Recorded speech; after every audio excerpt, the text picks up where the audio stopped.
Olá, pessoal! Como é que está essa vida de eu não estou fazendo nada? Você também? Tá boa, né? Mas acabou.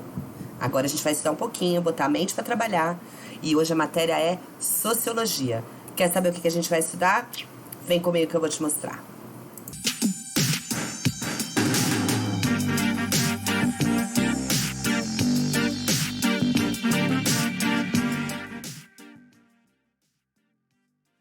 Muito bem, origem da sociologia. E antes da gente começar, eu tenho que fazer uma explicaçãozinha, porque hoje a aula vai ser bem histórica. E antes que vocês me perguntem, professora, por que a gente está estudando o século XIV se a sociologia surgiu no século XIX? Eu tenho que dizer para você que você também não surgiu de um dia para o outro. Você foi gestado, você foi gerado, você foi se formando dentro do útero da sua mãe e a sociologia foi se formando ao longo dos séculos. Precisou primeiro ser separado o pensamento do dogma da Idade Média, começar um projeto para se pensar ciência, a importância da ciência, e depois essa ciência ser deslocada para investigar a sociedade, tá bom? Então a gente vai entender como esse processo aconteceu na aula de hoje. Fica comigo. Muito bem, nós vamos estudar dois aspectos, dois períodos, o Renascimento e o Iluminismo. No Renascimento, que é do século XIV, nós vamos saber que ele começa na Península Itálica, vamos estudar um pouquinho os pensadores e a forma como as coisas se desenvolveram, depois se expandindo para todo o continente europeu. Muito bom explicar que toda vez que eu falo de Renascimento, eu falo para vocês lembrarem dos tartarugas ninja, porque quando a gente fala o nome dos tartarugas ninja, Donatello, Michelangelo, Leonardo da Vinci, qual que é o nome do outro? Rafael, a gente está falando de italianos, a gente lembra de pizza, de macarronada. E aí a gente vai lembrar que começou no continente italiano, tá bom? Na península italiana do continente europeu. E o iluminismo, que vai ser no século XVII, que vai consolidar todo o valor da ciência e vai mostrar para o indivíduo que ele precisa se interessar pelas influências que a sociedade causa nele e pelo que ele causa naquela sociedade, tá? E também, neste período, vai ter o fortalecimento da associação do conhecimento com o progresso. O que eu quero dizer com isso? O ser humano percebe quanto mais ele conhece, mais ele evolui, tá bom? Vamos falar um pouquinho do Renascimento primeiro. Bora lá. Renascimento. Qual que é o contexto do Renascimento, gente? Enfraquecimento do feudalismo e surgimento de uma nova classe, que é a burguesia, ok? Vamos entender o que significou esse movimento na criação de uma nova visão de mundo. As pessoas começaram a se interessar mais pela estética. O que é a estética? Estética é sensação, pela sensação que as coisas causavam, tá? A beleza causa uma boa sensação. Eu digo que algo é belo porque eu me sinto muito bem ao ver aquela pessoa, ao ver aquela coisa, tá bom? Restauração do equilíbrio entre a razão e o espírito. E o humanismo. A realização na Terra passa a ser muito mais importante do que você tem que esperar lá no paraíso, tá? E vai pedir para os indivíduos que eles sejam mais práticos, tenham mais consciência de si mesmo, sejam prudentes, mas tenham ambição, tá bom? Aí ao fundo, não sei se vocês conseguem enxergar, mas a gente tem o homem vitruviano, que é um marco desse pensamento humanista, o homem em toda a sua perfeição, feito por Da Vinci, ok? Vamos lá para o próximo slide, ainda sobre Renascimento. Quais são os pensadores sociais ou culturais, ou os dois, que nós temos de importante no Renascimento? Então vamos lá, a gente vai começar com Thomas Moros. Thomas Moros é um inglês que escreveu um livro chamado Utopia. Topia, topos, significa lugar, e é não, é uma negação do lugar, um lugar que não existe, tá? Thomas Moros vai escrever esse livro falando de um lugar ideal, onde as pessoas vivem em harmonia, e aí o que vai acontecer não vai ser muito bem recebido e ele vai acabar sofrendo uma pena capital, uma pena de morte, tá bom? A gente também tem Boccaccio, que vai escrever Decamerão, que vai mostrar que as coisas que aconteciam na nobreza não eram assim tão nobres, né? É uma boa crítica a tudo que acontecia na nobreza. Ele é um florentino e Thomas Moros um inglês, tá?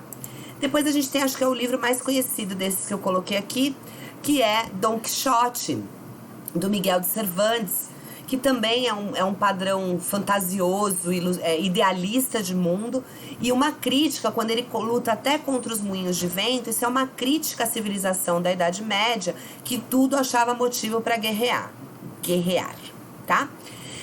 Nós vamos ter Camões e os Lusíadas. Gente, importante falar aqui que o Renascimento, ele se move para a época clássica europeia, que é qual a época? Greco-romana. Na época greco-romana, a gente tinha Homero e os épicos gregos, né? Então, Ilíada, que é a história da Guerra de Troia, depois a Odisseia, que é a volta de um herói para casa, né, de Ulisses. E Camões quis mostrar todo o avanço da navegação portuguesa e as conquistas portuguesas através de uma coisa épica, de um poema feito como Homero. Por isso vocês que leem Camões hoje para vestibular acham chato, monótono, porque tá dentro desse espectro, tá? Então ele queria, hoje a gente lê em prosa, mas era todo versado e voltando a esse período clássico da Europa. Shakespeare eu vou falar daqui a pouquinho. Vamos para Erasmo de Roterdã. Erasmo de Roterdã vai escrever Elogio à Loucura, que é uma excelente dissertação, reflexão daquela sociedade que existia, tá? Ele é um holandês. E Shakespeare vai escrever muitas obras. Shakespeare, a gente tem algumas coisas para falar. Por exemplo, a gente não sabe se Shakespeare realmente é o Shakespeare ou era uma companhia de teatro coordenada por alguém com este nome, ou que levou esse nome, e tinha vários escritores. Algumas pessoas analisam que pela escrita ser um pouco diferente de uma peça para outra, poderia ser mais de uma pessoa, tá? Isso é uma teoria, uma tese. Mas eu acho importante dizer isso. Eu vi uma vez um historiador falando, e depois vi o Karnal falando isso. Eu acho interessante porque as peças de Shakespeare, elas sempre refletem aquilo que é da nobreza, né? O intelectual naquela época, ele era muito ligado à burguesia, aos valores burgueses. E quando a gente pensa em Romeu e Julieta como o ideal de um homem e uma mulher que se apaixonam, é estranho, porque naquela época o amor era uma coisa mundana. As pessoas não casavam por amor, elas casavam por conveniência. Os pobres, que não tinham nada para associar, se casavam por amor. Então essa visão de Romeu e Julieta como uma história de amor é muito crua, tá? Se a gente se aprofunda em Shakespeare, a gente sabe que ali era uma visão de brigas, de famílias, de ideais, né? Muito mais do que propriamente dito o romance principal do caso. E uma coisa interessante que se diga é esse ideal de amor, de conheci ele ontem, fui pra cama com ele amanhã e no dia seguinte nós vamos nos matar juntos, também é um amor meio obsessivo, compulsivo, vamos se tratar, não é mesmo? Vamos ver mais um pouquinho sobre os pensadores do Renascimento. A gente tem aqui o mecenato e logo depois os pensadores culturais, justamente para falar que, gente, o mecenato é uma espécie de patrocínio, tá? Então, naquela época, o burguês que tinha dinheiro, que podia patrocinar obras de arte, ele se associava a alguém que ele julgasse importante para a época, né? Que fizesse uma boa obra, que fosse retratar aquilo que ele queria. E ele bancava isso, tá? Então, todos aqueles que eu falei no comecinho lá, o nome dos Tartarugas Ninja, os principais artistas da época que eu falei, a gente tem aqui no fundo um quadro de Rafael de Sanzio, né? Que reflete toda a filosofia grega, tem alguns filósofos gregos. E aí, eles eram pagos para fazer isso, para forçar, para influenciar a sociedade a começar a pensar como eles, como aquela burguesia queria, tá bom? Eles tinham dinheiro e eles queriam prestígio, então deslocar as obras daquela visão só da igreja, daquela visão só divina e trazer um pouco para o social, para mudar a cabeça das pessoas. A gente ainda tem isso hoje. Por exemplo, quando alguém patrocina uma marca, ele confia que aquilo vai influenciar as pessoas a consumirem o produto dele, tá? No caso, não era só consumir um produto, era consumir a ideia, era o produto, mudar a visão daquela sociedade, tá bom? Vamos para o nosso próximo slide, ainda ver um pouquinho sobre os nossos pensadores renascentistas. Agora nós vamos falar dos nossos pensadores da ciência. Antes disso, deixa eu só voltar um pouquinho aqui no quadro que eu mostrei. O nome desse quadro é Escola de Atenas, para quem quiser dar uma pesquisadinha, ver melhor na internet, tá? Ele traz ali Aristóteles e Platão ao meio e alguns outros filósofos. Quando a gente for analisar em filosofia, a gente fala melhor desse quadro, tá bom? Então agora vamos falar dos nossos cientistas. Nós vamos ter aqui algumas participações muito importantes nesse período do Renascimento que contribuíram com a evolução da ciência, tá? Então a gente tem Copérnico, que é um polonês, que vai falar: olha, gente, o Sol não gira, a Terra não está no centro do universo, tá?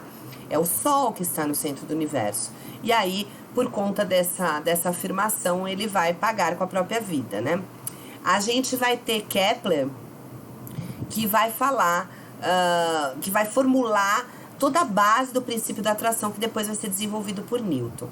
E Newton e Galileu, o Galileu é um florentino, o Kepler era um alemão, tá? O Galileu é um florentino, o Newton é um inglês, e os dois vão criar a base para o desenvolvimento da física, que nós estudamos hoje, tá bom? Então, se vocês não gostam, a culpa é deles. Todo esse desenvolvimento da ciência se dá no período do Renascimento, tá? Quando eles começam a afirmar que a Terra não é redonda, devem estar virando no túmulo hoje em dia. Vamos pro próximo.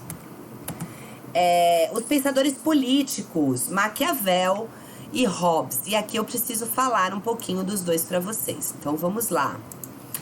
Bom, Maquiavel, ele vai escrever um livro chamado Príncipe. O Príncipe é basicamente a Bíblia para aquela pessoa que vai conduzir o Estado absolutista, tá bom? Daí vem o termo maquiavélico, que muitas pessoas acham que é uma coisa cruel, que é uma coisa malvadão. Deixa eu explicar aqui pra vocês que essa frase que eu coloquei, os fins justificam os meios, vocês não vão achar em nenhum lugar no livro Príncipe. Mas ela foi dita por alguém quando foi falar sobre o livro.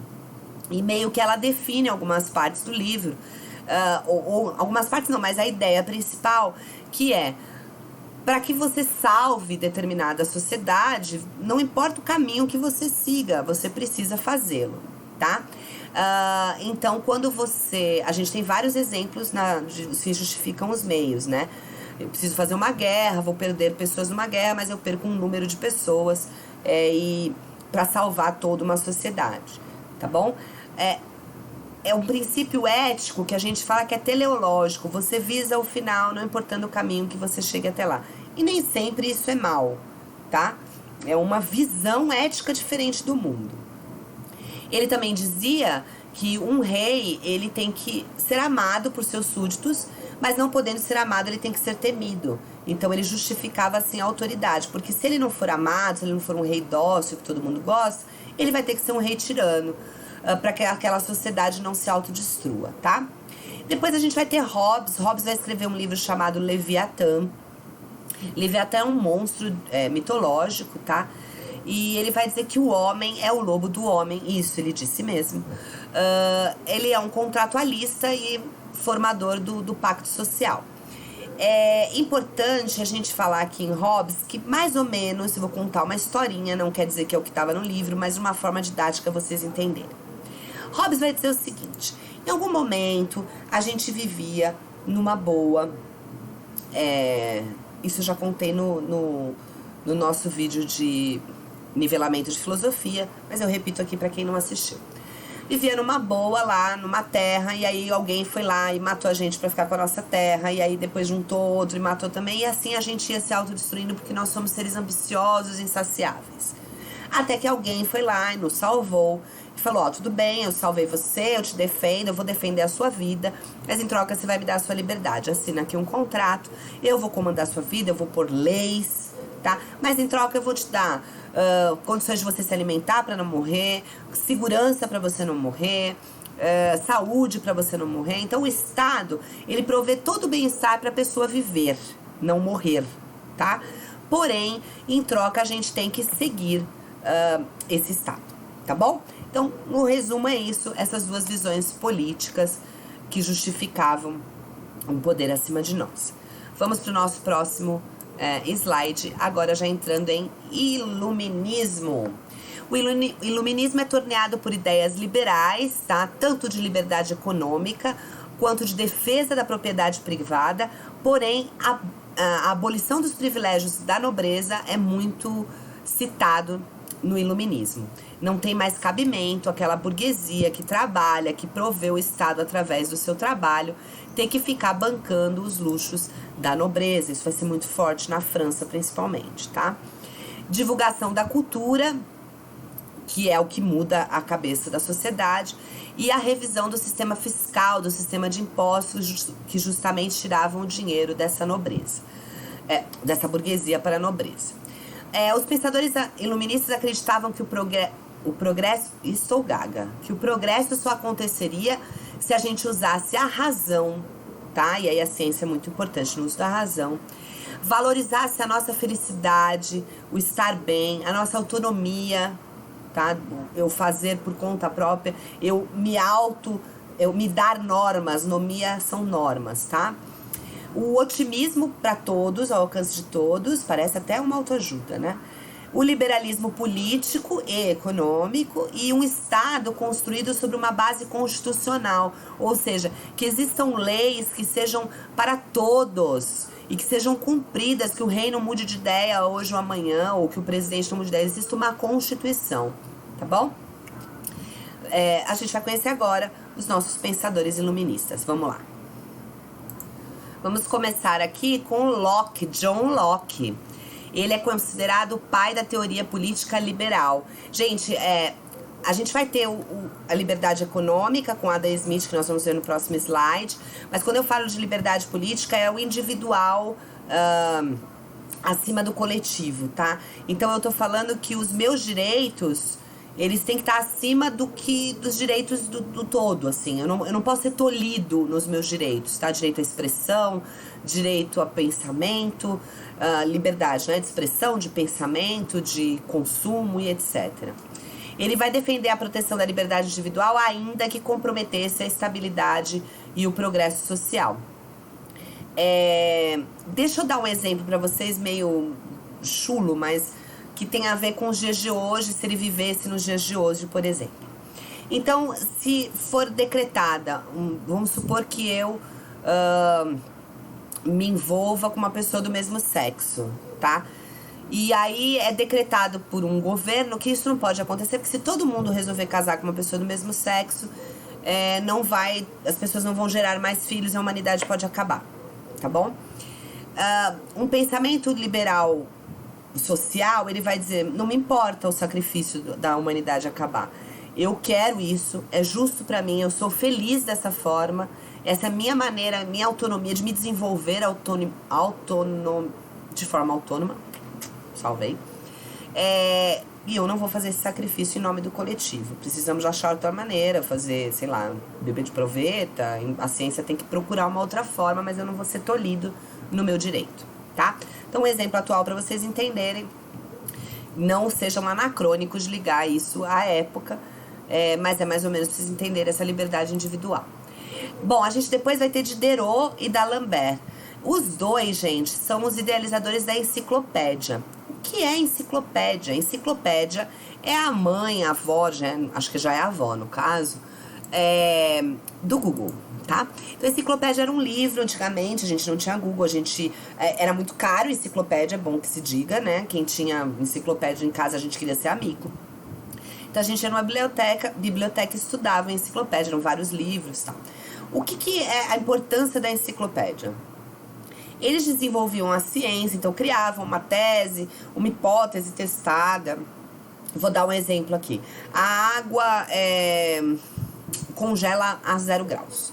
Eu acho que é isso, tá? Me desculpa aí os professores de química, física. A água congela a 0 graus. Muito bem, eu fiz trocentos testes e descobri que em 1 grau não congela, 2 não congela, 3, só a 0.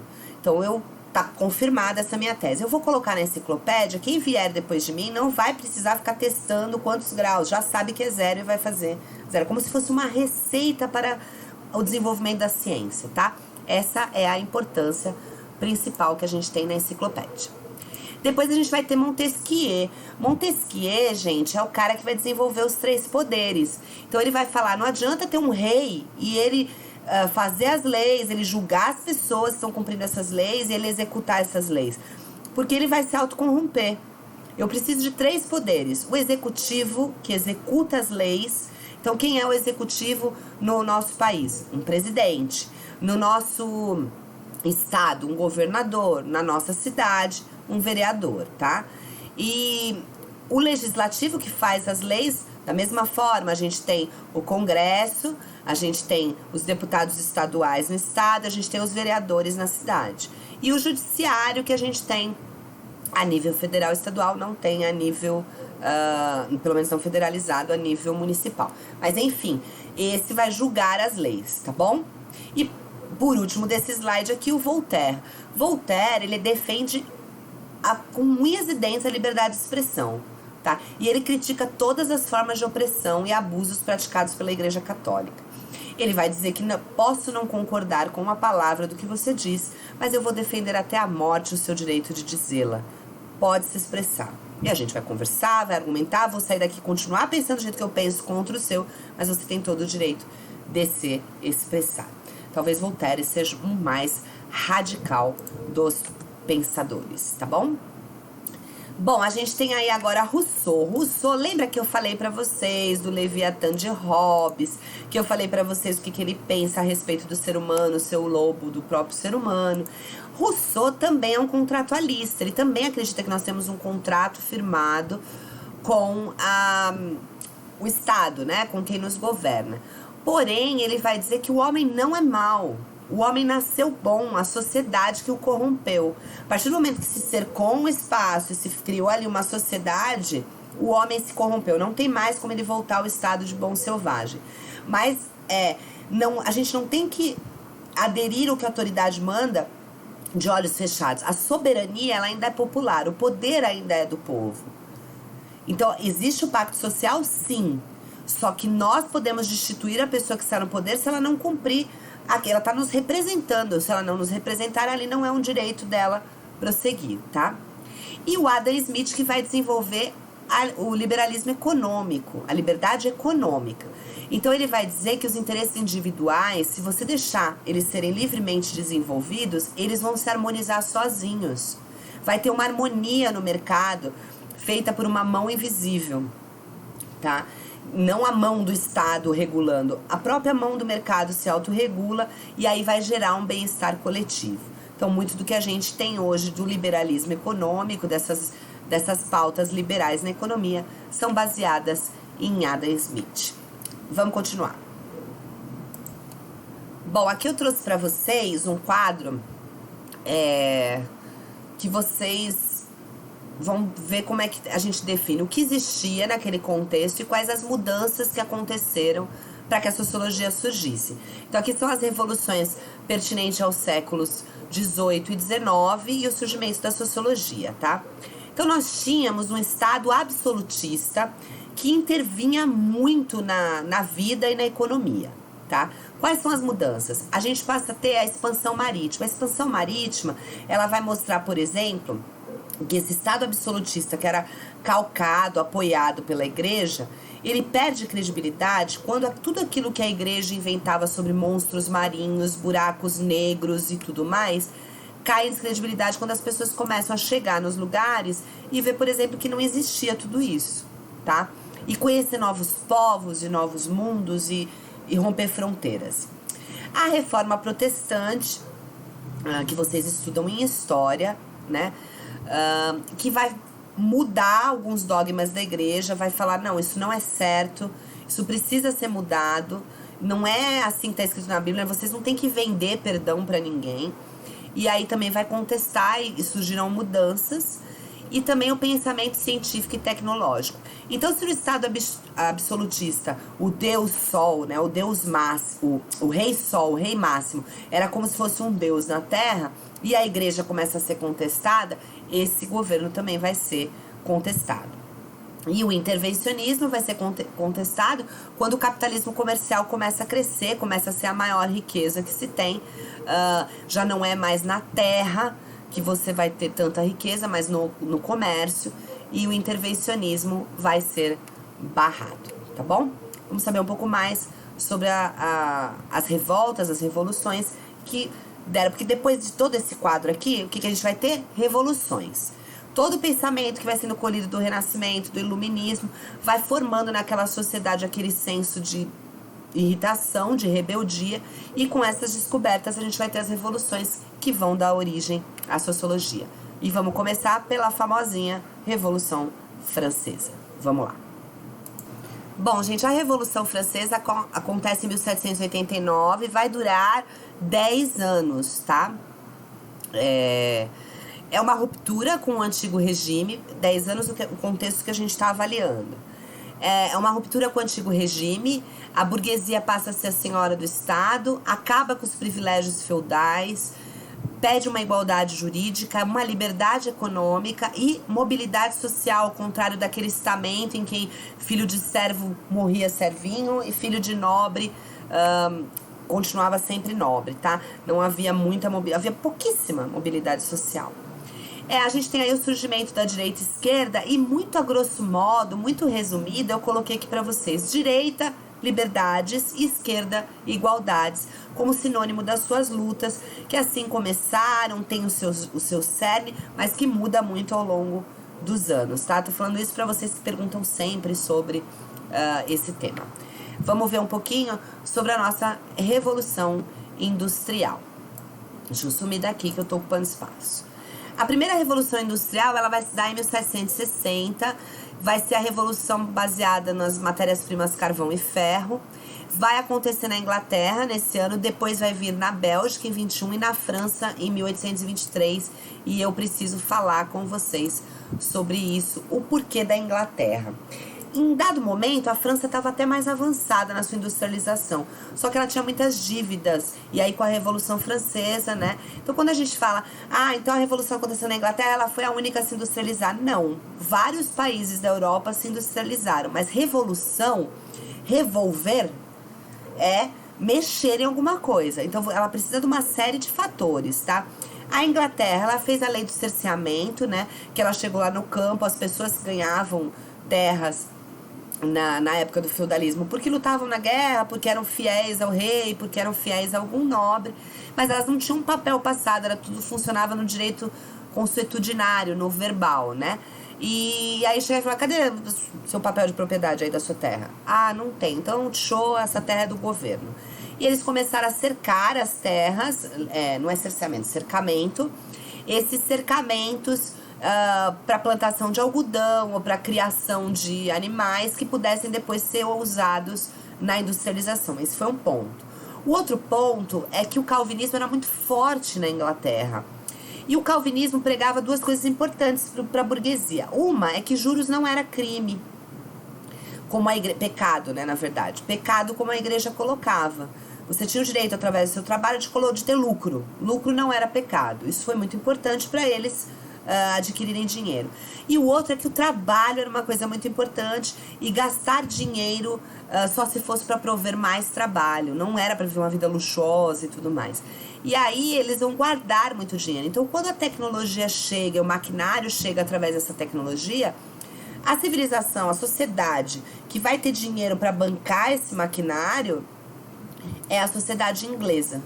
Tá? Então eles vão comprar esse maquinário e ali vai ter uma revolução. Que revolução? Esse pessoal que saiu do campo, aquela pessoa que estava acostumada, ia lá, tosava a ovelha, fazia lã, tricotava um casaquinho, vendia o casaquinho.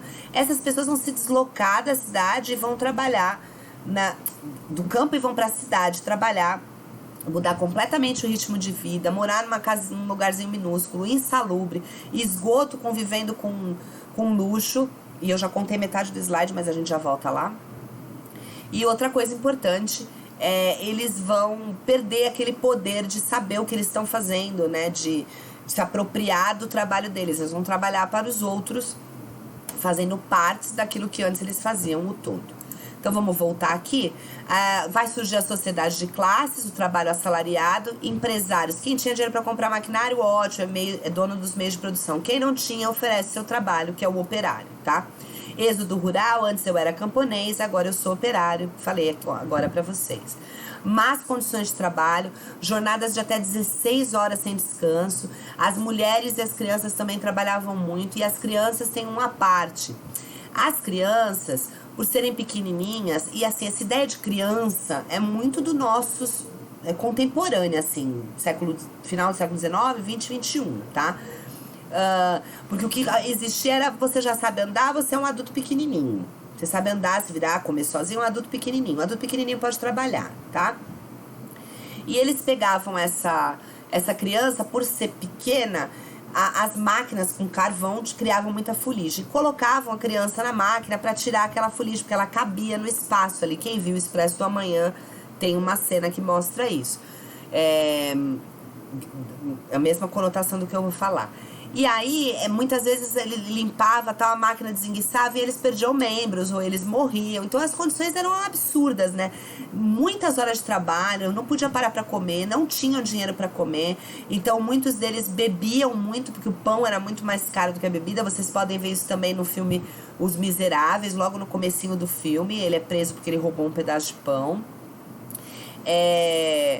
E o trabalho das crianças eu acho que também passa naquele filme. Eu nunca lembro se é esse o nome, mas eu acho que é o Oliver Twist. Se eu estiver enganada, me desculpa, mas é a história do menininho também que fala sobre isso, tá? Continuando aqui, o crescimento desordenado da cidade. A cidade não estava preparada para receber tanta gente que veio do campo, né? Então destrói-se o ecossistema, o luxo e o lixo vão conviver juntos. A Revolução Industrial ela faz surgir algumas manifestações pertinentes àquela condição de trabalho que era apresentada. Então a gente vai ter o ludismo. Gente, o ludismo não é pessoas jogando ludo, tá? O ludismo e nem é uma coisa lúdica, não. Ele vem de Ned Ludd, que era tido como um líder dos artesãos. Só que não se sabe, a gente põe lendário, porque não sabe se essa pessoa existiu. Ou se existiu e não era esse nome, tá? Nunca foi confirmada a existência. Era um líder lá que teve a ideia maravilhosa que dizia assim: se as máquinas estão tirando o nosso trabalho, vamos quebrar as máquinas, né? E se os donos das fábricas estão tirando o nosso trabalho, vamos quebrar os donos das fábricas também. É óbvio que não deu certo, foram presos e condenados. Anos depois a gente vai ter a Carta ao Povo, que os operários vão escrever ao parlamento inglês pedindo melhor condição de trabalho e pedindo direito ao voto. Porque se eu posso representar a minha categoria junto ao governo, eu posso tentar leis melhores para mim. Não deu certo, eles sofreram uma repressão policial muito forte. E aí a terceira manifestação que nós vamos ter ainda no século XIX é a criação das associações de trabalhadores, que depois vão virar sindicatos, que se chamavam trade unions. E as trade unions ainda têm esse nome nos Estados Unidos, tá? E por último, vamos falar aqui do neocolonialismo e do imperialismo, porque a Revolução Industrial ela vai dar margem para que a Europa colonize outros países. E por que neo, professora? E aqui eu coloquei em destaque a Ásia e a África, tá? Mas por que é neo, professora, e não novo? E não só colonialismo, é um neo, um novo colonialismo. Porque os objetivos mudam um pouco. Tem objetivo de exploração? Tem objetivo de exploração. Tem objetivo de mão de obra barata? Tem objetivo de mão de obra barata. Então, o que muda? O que muda é que eu preciso de mercado consumidor. E eu preciso de espaço para botar muita gente que tá de novo, né? Não vem uma peste nova, não vem um Covid, não vem nada. Graças a Deus, né? Mas naquela época as pessoas não estavam morrendo, a tecnologia fazia as pessoas até viverem mais. E eu preciso deslocar. A população que não me interessa, eu convenço. Eu falo, olha, você vai ter uma vida maravilhosa. Vai viver lá porque vai ser bom pra você. Vai com a sua família, adquirir riqueza e tudo mais. E desloco essa população que eu quero me livrar para as zonas imperializadas e neocolonizadas. E também esse mercado consumidor. Então eu vou lá, eu exploro o local, eu levo a madeira e pago R$1 na madeira. Tá, $1. E eu vou embora, não era nem dólar, libra, sei lá. Eu pago R$1, porque o real a gente sabe trabalhar.